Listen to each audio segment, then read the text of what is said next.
Minha família achou que seria engraçado me deixar abandonado em outro estado. Vamos ver se ele consegue voltar. Eles riram e foram embora. Eu nunca voltei. 15 anos depois, me encontraram com 107 chamadas perdidas. O verão em que completei 22 anos deveria ter sido como qualquer outro. Trabalhando na loja de ferragens do meu pai por um salário de miséria, morando em casa porque, segundo Banks, faculdade não era algo prático, e sendo o saco de pancadas eterno do meu irmão favorito, Alan. Nós não éramos exatamente pobres, mas com certeza não éramos do tipo que tirava férias na Disney. Então, quando Banks anunciou que faríamos uma viagem em família para o casamento do meu tio no Colorado, eu deveria ter percebido que algo estava errado.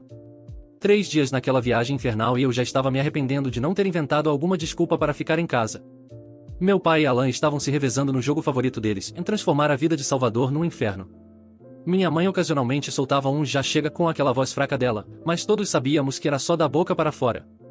Preciso explicar uma coisa sobre minha família. Banks não era apenas um pai babaca padrão. Ele era do tipo que te acordava às 3 da manhã para gritar sobre uma tarefa que você esqueceu de fazer. Que jogava suas coisas fora se estivessem no caminho dele. Que me dizia que eu era inútil desde que aprendi a entender palavras. Alan aprendeu rápido, ou você era um mini Banks ou virava um saco de pancadas como eu. Adivinha qual caminho ele escolheu? Naquela manhã, paramos num posto de descanso no meio do nada, no Colorado. Só campos abertos, montanhas distantes e um banheiro caindo aos pedaços com algumas máquinas de venda automática. Eu estava dormindo no fundo do nosso subúrbio e precisava esticar as pernas, usar o banheiro. Meu pai e Alan riam de alguma coisa, enquanto minha mãe conferia a maquiagem no espelho do carro.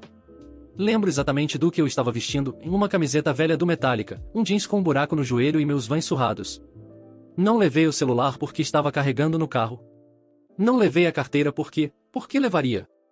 Estávamos no meio do nada, e eu só ia ao banheiro. 10 minutos. Talvez menos. Quando saí, piscando contra o sol forte do Colorado, o estacionamento estava vazio. Nosso subúrbio verde escuro tinha sumido. No começo, achei que tinham apenas mudado de lugar, tentando pregar alguma peça estúpida. Andei pelo posto de descanso inteiro. Nada. O problema da traição vinda da sua própria família é que ela atinge diferente. Esperei 1 hora sentado na calçada, dizendo a mim mesmo que eles só estavam tentando me assustar e logo voltariam.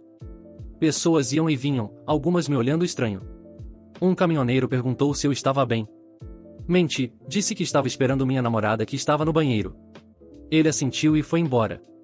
Depois de 2 horas, aquela sensação gelada no estômago apareceu. Eles não iam voltar. Meu primeiro instinto foi pedir um telefone emprestado, ligar para eles, implorar para que voltassem. Mas, quando fui até uma mulher com 2 crianças, algo me impediu. Uma vida inteira de memórias passou pela minha cabeça. Cada humilhação, cada vez que riram às minhas custas. Cada piada que, na verdade, era só crueldade disfarçada de brincadeira. Eu quase podia ouvir Alan, cara, aposto que ele tá chorando agora. E minha mãe, com aquela voz fraca, em Banks, isso foi longe demais. Mas sem realmente fazer nada para mudar a situação. Então, tomei uma decisão. Fui até aquela mulher e pedi para usar o celular dela. Mas não liguei para minha família. Liguei para a informação e consegui o número do abrigo mais próximo em Grand Junction, a uns 60 quilômetros dali. Depois, perguntei se ela poderia me dar uma carona até a cidade. Disse que minha família teve uma emergência e precisou ir embora, mas que mandariam alguém me buscar mais tarde. Ela hesitou, mas devo ter parecido inofensivo o suficiente, porque concordou. Naquela primeira noite no abrigo, a ficha caiu. Eu não tinha nada além da roupa do corpo. Sem identidade, sem dinheiro, sem contatos. O cara do abrigo, Dave, me deixou usar o computador para procurar o endereço do meu tio na lista de convidados do casamento. Pensei que talvez pudesse ir até lá e encontrar minha família. Mas aí fiquei olhando para a tela e pensei, por quê? Por que correr atrás de pessoas que literalmente me abandonaram na estrada por diversão? Então, fiz algo diferente. Criei um novo e-mail. Pesquisei como conseguir documentos de emergência. Procurei empregos que pagassem em dinheiro. Fiz um plano. 2 dias depois, eu estava lavando pratos em um pequeno restaurante chamado Sonny's. A dona, Geraldine, era uma senhora de uns 60 anos, cabelo grisalho com mechas roxas e mais tatuagens do que você imaginaria. Entrei lá e perguntei se precisavam de ajuda. Disse que minha carteira tinha sido roubada, mas que eu precisava de trabalho.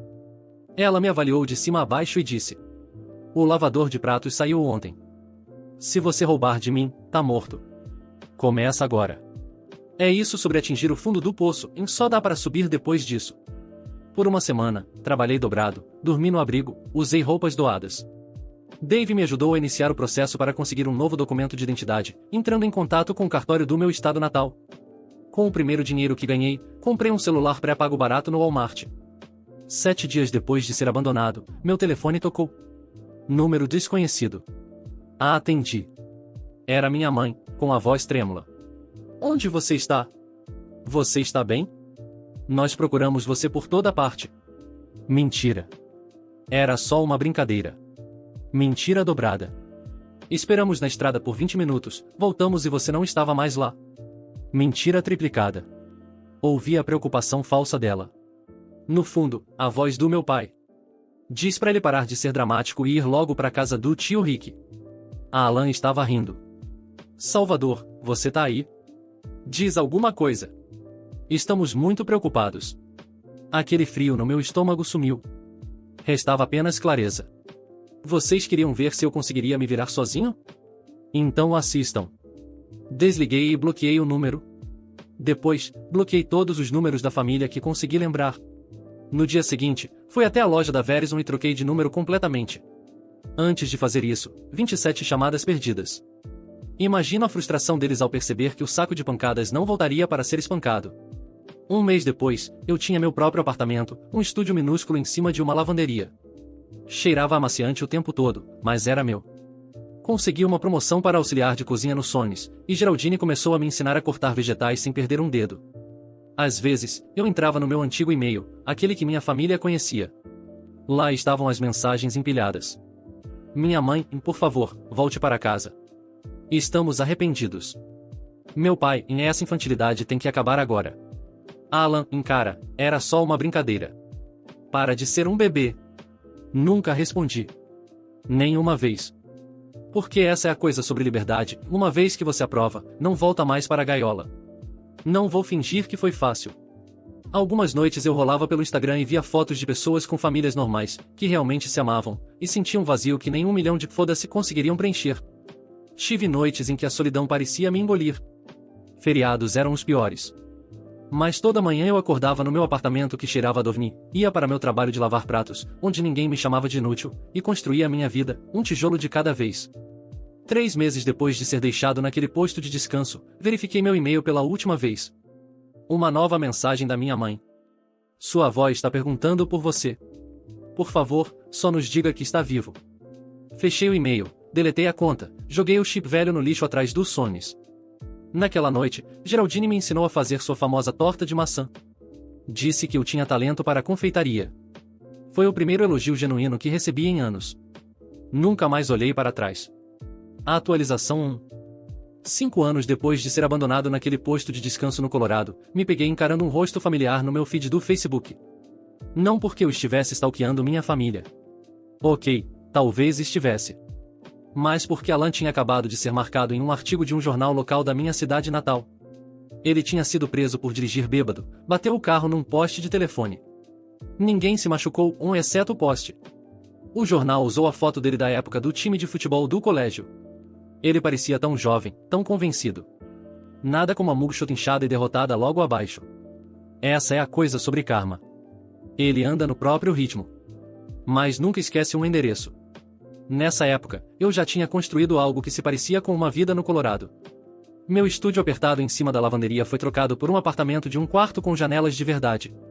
Subi de lavador de pratos para auxiliar de cozinha e, depois, gerente assistente dos Sonys.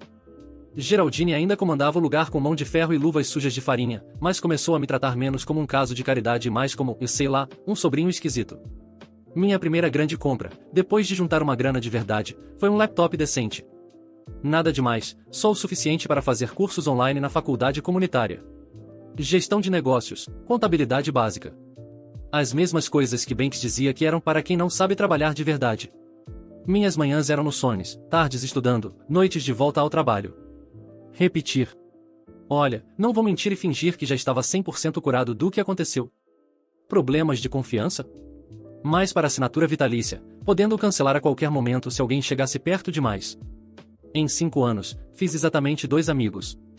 Meu vizinho, Doug, que tocava baixo numa banda de garagem horrível e às vezes me dava cerveja caseira que tinha gosto de detergente com lúpulo. E Geraldine, se ela contasse como amiga e não só como chefe. Isso mudou quando Kendra começou a frequentar o Sonny's todas as terças e quintas, como um relógio. Pedia sempre a mesma coisa, um omelete Denver, sem tomate, café extra. Sempre se sentava no balcão com um livro didático. Faculdade de Medicina. Depois descobri que ela tinha esse jeito de se desligar completamente enquanto estudava. Ficava com o garfo parado no meio do caminho até a boca por minutos. Eu comecei a marcar o tempo. O recorde foi 7 minutos e 23 segundos antes de perceber que estava segurando ovos frios. Foram 4 meses servindo café antes dela realmente olhar para mim. Quero dizer, olhar de verdade. Os olhos dela se arregalaram um pouco e ela disse que meu crachá estava com o nome errado.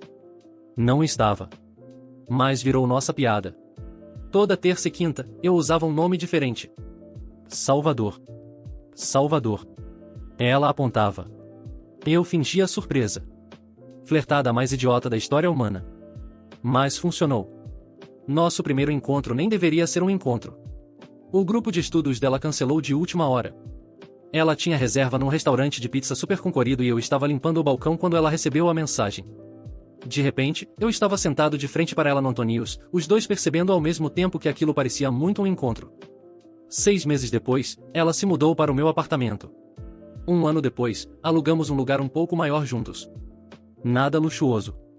2 quartos, com um banheiro onde o vaso não ficava vazando o tempo todo e vizinhos que não ensaiavam solos de baixo às 2 da manhã. Enquanto isso, eu continuava acompanhando minha família através de contas falsas. Não me orgulho disso, mas não fazer o quê? O comércio do meu pai começou a sofrer depois que abriram um Home Depot na entrada da cidade. Vi ele reclamando sobre isso nos grupos do Facebook da comunidade. As postagens deles foram ficando cada vez mais desesperadas e amargas. A rede social da minha mãe virou um santuário esquisito da família, cheia de fotos antigas nossas sorrindo. Postagens sobre como sentia falta dos meus meninos, no plural, o que era engraçado. Ela marcava Alan, mas nunca mencionava meu nome, como se eu tivesse sido apagado. Alan pulava de emprego em emprego. Várias postagens vagas sobre haters e novas oportunidades. O clássico disfarce digital de quem está vendo a própria vida desmoronar. 3 anos depois, Geraldine me chamou de canto durante o inventário e disse que estava pensando em abrir uma segunda unidade do Sonny's do outro lado da cidade. Perguntou se eu queria administrar o lugar. Não ser dono. Administrar. Diferença importante. Não dormi naquela noite. Fiquei pensando que era algum tipo de teste, uma piada. Gente como eu não recebe oportunidades assim. Banks fez questão de me ensinar isso. Essa é a coisa sobre crenças tóxicas. Elas continuam dentro de você muito depois de ter escapado da cobra que as injetou. Mas eu disse sim, por quê? Kendra, meio adormecida ao meu lado, murmurou que eu seria um idiota se não o aceitasse. Doug, entre uma baforada e outra de maconha, só respondeu. Dan. Você praticamente já administra o lugar. Geraldine não era Banks. Não era a minha família. Nunca me fez sentir inútil. O Sonny's abriu 6 meses depois. Era menor que o original. Com um cardápio diferente. Meu cardápio. Trabalhei 90 horas por semana naquele primeiro ano. Perdi 5 quilos que eu não podia perder. Briguei com Kendra porque nunca estava em casa. Voltei mais de uma vez para encontrar recados passivo-agressivos na geladeira. Mas deu certo. Os clientes vieram. E voltaram. A comida era boa. O ambiente era bom. Não estávamos ficando ricos, mas estávamos sobrevivendo. 4 anos depois de ser abandonado, consegui juntar dinheiro para ajudar Kendra com os empréstimos da faculdade de medicina. Não paguei tudo. Aqueles débitos são monstros. Mas foi o suficiente para aliviar um pouco. Quando mostrei a confirmação do pagamento, ela chorou. Não aquele choro de filme, com uma lágrima solitária e maquiagem perfeita. Choro de verdade. Nariz escorrendo, soluços descontrolados. E naquele momento, pela primeira vez, me senti uma pessoa de verdade. Então minha avó morreu. Descobri pelo Facebook. Minha mãe postou um tributo dramático, cheio de emojis de coração. Minha avó foi a única da família que enfrentava a Banks. A única que parecia realmente me ver. Ela costumava me dar $20 escondidos, dizendo para eu guardar para minha fuga. Acho que ela estava falando da faculdade. No fim, foi mais literal do que isso. Pensei em ir ao funeral. Pesquisei passagens. Kendra disse que iria comigo, seguraria minha mão durante toda aquela reunião de horrores. Doug ofereceu seu carro velho, caso eu preferisse dirigir. Geraldine apenas deu de ombros. Mortos não sabem quem está lá ou não. Faz o que trouxer paz para você. Não fui. Em vez disso, enviei flores. Um arranjo genérico de condolências. Assinei o cartão apenas com Salvador. Sem remetente. Sem bilhete. Só meu nome. A explosão nas redes sociais foi instantânea. Minha mãe postando sobre sinais e conexões do além. Alan soltando indiretas sobre filhos pródigos. Banks, nada. Mas eu imaginava a tempestade acontecendo a portas fechadas. Uma semana depois, recebi um pedido de amizade de um perfil que não reconhecia. Nome aleatório. Sem postagens, sem amigos. Quase apaguei. Até ver a mensagem. Sal, é o tio Rick.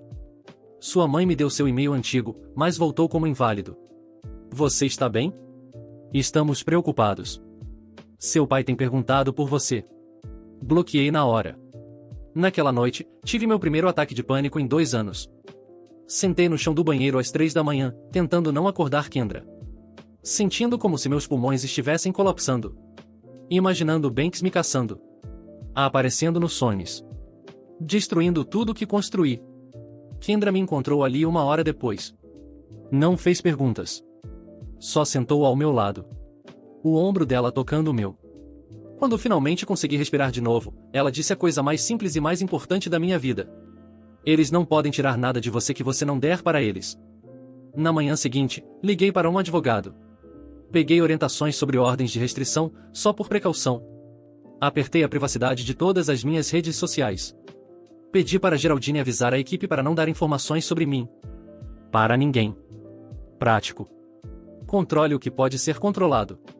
5 anos depois de ser abandonado, me casei com Kendra. Cerimônia pequena, em um parque estadual. Doug foi meu padrinho. Geraldine fez o bolo e chorou durante toda a cerimônia, a máscara de cílios escorrendo pelas bochechas enrugadas. A família grande e barulhenta de Kendra me adotou na hora. O pai dela fazia piadas de pai, mas de um jeito que não me fazia encolher de medo. A mãe dela me abraçou sem disparar alarmes na minha cabeça. Essa é a coisa sobre família encontrada. Às vezes, ela te encontra quando você já parou de procurar. 1 semana depois do casamento, enquanto rolava meu feed nas contas falsas tarde da noite, vi aquilo. Uma postagem de Banks em um grupo da comunidade da minha cidade natal. Procurando informações sobre meu filho, Salvador. Última localização conhecida, em Grand Junction, Colorado. Emergência familiar. Não havia emergência nenhuma. Eu sabia disso. O que eu não sabia era porque, depois de 5 anos sem contato, de repente estavam me procurando. Então fui fundo. Criei outra conta falsa, entrei nos grupos da minha cidade natal, juntei as peças aos poucos. A loja de ferragens fechou. A casa da família foi para execução hipotecária. Minha mãe tinha problemas de saúde, mas só falava sobre isso de forma vaga nas redes sociais. Alan voltou a morar com eles depois de sua 3ª prisão por dirigir bêbado. Eles não estavam me procurando porque sentiam minha falta. Estavam me procurando porque precisavam de algo. E quer saber? Pela primeira vez em 5 anos, eu sorri ao pensar neles. Não porque estava feliz com a desgraça deles. Mas porque percebi algo importante. Eu não me importava mais. Fechei o laptop, me enrosquei na cama ao lado da minha esposa adormecida e tomei uma decisão. Eu continuaria observando de longe. Não por ódio. Não por amor. Mas porque, às vezes, a melhor vingança não é o que você faz. É o que você constrói. Enquanto eles se ocupam destruindo a si mesmos. A atualização final. Tudo começou com uma notificação do LinkedIn. 15 anos depois de ser abandonado naquele posto de descanso no Colorado, minha vida cuidadosamente construída teve um erro de sistema. Alguém visualizou meu perfil 27 vezes em um único dia. Isso não era tão incomum. Recrutadores fazem coisas estranhas o tempo todo. O que foi incomum foi o nome. Alan Matthews. Meu irmão. Essa é a coisa sobre o passado. Ele é paciente. Espera anos na grama alta antes de atacar. Naquele momento, minha vida não se parecia em nada com o primeiro ano em Grand Junction. Kendra terminou a faculdade de medicina, fez residência e agora trabalhava 3 dias por semana em uma clínica, para ficar mais tempo com nossos filhos. Sim. Filhos.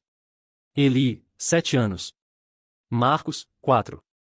O apartamento minúsculo acima da lavanderia deu lugar a uma casa simples de 4 quartos nos arredores da cidade. Nada luxuoso, mas com um quintal onde as crianças brincavam e onde eu tentava cultivar tomates que nunca davam certo. O Sonis cresceu para 3 unidades. Não era uma franquia gigantesca, mas era o suficiente para eu não precisar mais trabalhar na linha. A não ser, claro, quando alguém faltava. Geraldine se aposentou parcialmente há 2 anos, mas ainda aparecia de surpresa para reclamar da forma como fazíamos sua receita de torta. Eu achava que tinha feito as pazes com o passado. Ou pelo menos achei que sim. Ainda acompanhava minha família de longe, mas os checagens constantes diminuíram para uma vez a cada poucos meses.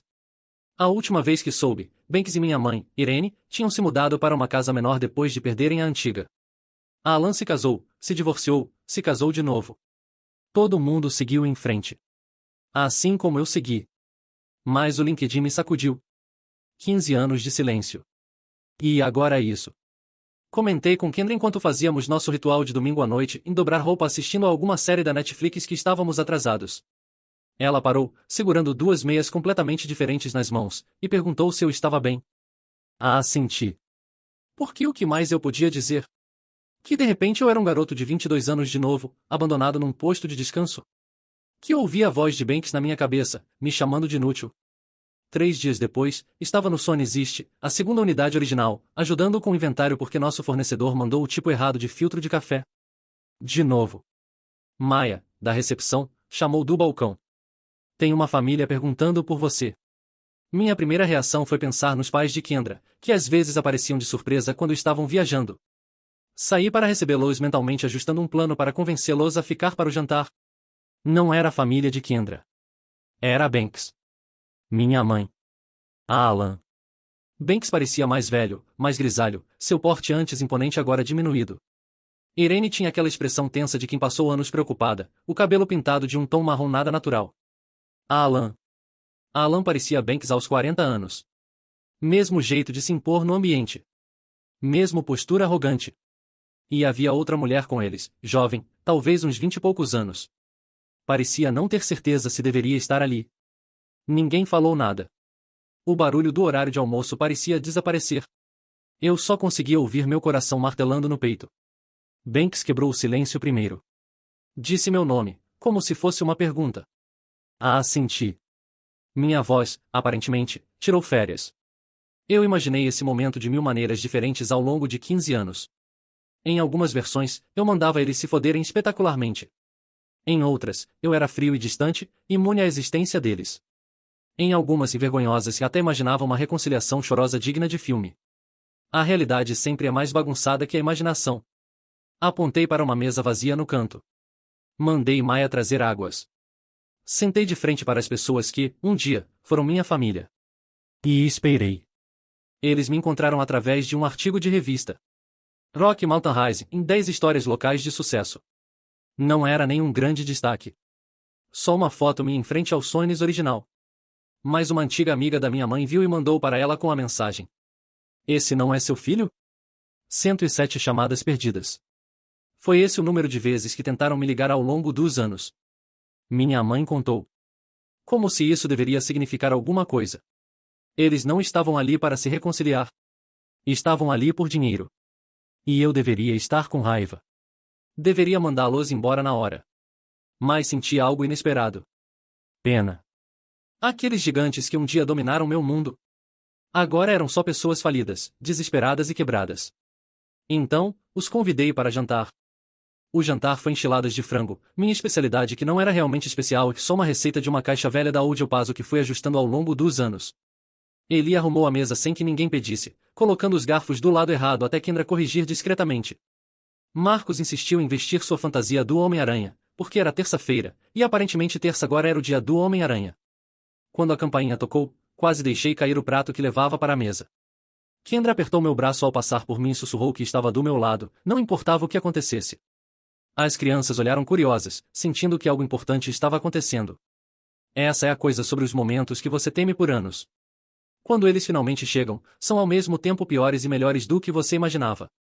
As apresentações foram desajeitadas.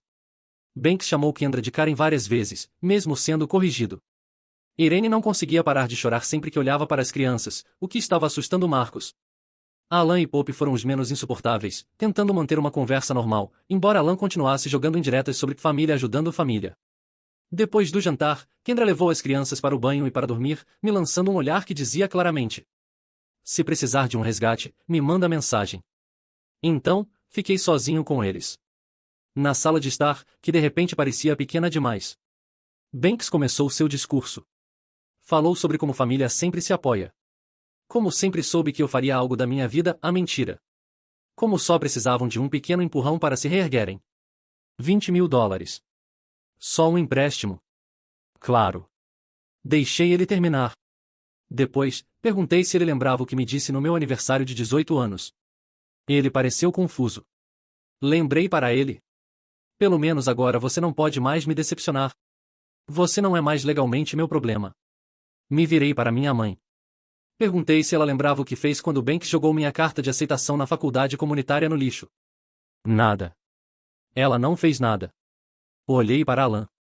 Perguntei se ele lembrava de ter dito para minha primeira namorada que eu provavelmente era um viado, para que ela terminasse comigo. Silêncio constrangedor. Eles se remexeram. Tentaram se justificar. Banks começou a ficar com aquele tom perigoso, o mesmo que costumava me fazer encolher quando eu era criança. Mas aqui está a questão. Eu não encolhia mais. Me levantei, fui até meu escritório, peguei um envelope e voltei para a sala. Entreguei para Banks. Ele abriu e olhou confuso. Dentro, havia um cheque de $73,50. Banks franziu a testa. Que merda é essa? Expliquei. Em 2010, esse era exatamente o preço de uma passagem de ônibus da Greyhound Grand Junction até nossa cidade. O valor exato que teria custado para eu voltar para casa, do lugar onde vocês me abandonaram.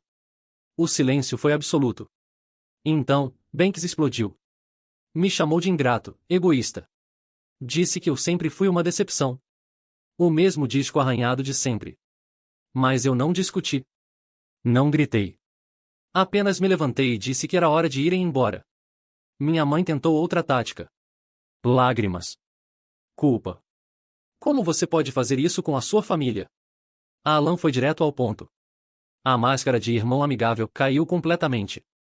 Poppy só observava a cena, parecendo constrangida por todos eles. Quando finalmente saíram, Banks amassou o cheque e jogou na minha varanda. Fechei a porta, encostei nela e minhas pernas ficaram bombas. Kendra desceu as escadas, olhou para mim e perguntou se eu estava bem. Assenti. Não confiava na minha voz. Juntos, limpamos a mesa, verificamos as crianças dormindo, seguimos com a rotina como se fosse uma noite qualquer. Antes de dormir, chequei a câmera da porta da frente. Eles ainda estavam no carro, discutindo. Banks gesticulava descontroladamente. Minha mãe chorava. Alan olhava para minha casa com uma expressão que eu conhecia bem. Inveja misturada com ódio. Finalmente, entraram no carro alugado e foram embora. Nunca mais vi ou ouvi falar deles. E não espero ouvir. Esse é o ponto sobre vingança. A melhor não é algo que você faz. É algo que você vive. Cada momento feliz com meus filhos. Cada piada interna com Kendra. Cada domingo tranquilo sem medo de nada. Cada dia comum em uma vida construída nos meus próprios termos. Eu nunca voltei para casa. Fiz algo melhor. Construí uma.